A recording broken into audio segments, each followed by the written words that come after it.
Isang mapagpalang tanghali po sa inyo. Ay, sir. Shoutout sa iyo, sir. Oh. Nandito nga po pala ang creator ng Ram Home Red TV. Yes, sir. Good afternoon. Hindi mo maalala, sir. Nagkalaro tayo ng Pinoy Henyo sa Itbulaga. Oh, Diba? ikaw ba yun? Oo, tayo, sir.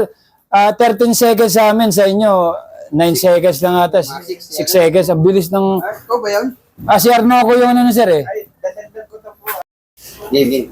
Si Arnoco yung sumasagot sa tanong nun, sir. Eh. Pati si Valerie naman ng ano. Tapos ako yung pag hindi masagutan ng kasama ko ni si Arnoco, ako yung malalagyan ng cake. Naalala mo ba yun, sir? Panalo. Naalala ko na. Magkano panalo mo, sir?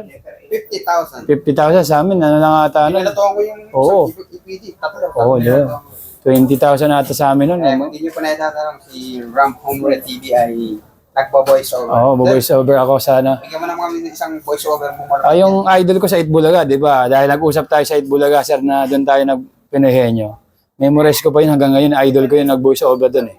Ang sabi doon, heto na ang masaya at magulo na Bulagaan 2020. Mga inutusan ako ng ating Chief of Police ng Mandaluyong City na si Police Colonel Mary Grace Armadayag na mag-voice over sa isa niyang project ng Kumustahan with Nene and Nonoy. Ito yung script namin eh. Inihahandog ng Mandaluyong City Police Station ang Kumustahan with Nene and Nonoy.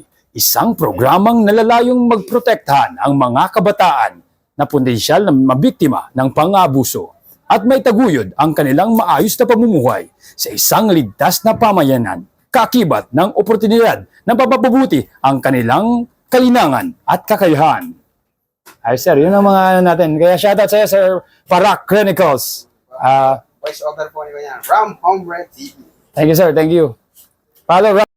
And syempre, follow niyo rin ako sa Facebook page ko, Ram Home Red TV. God bless, ingat.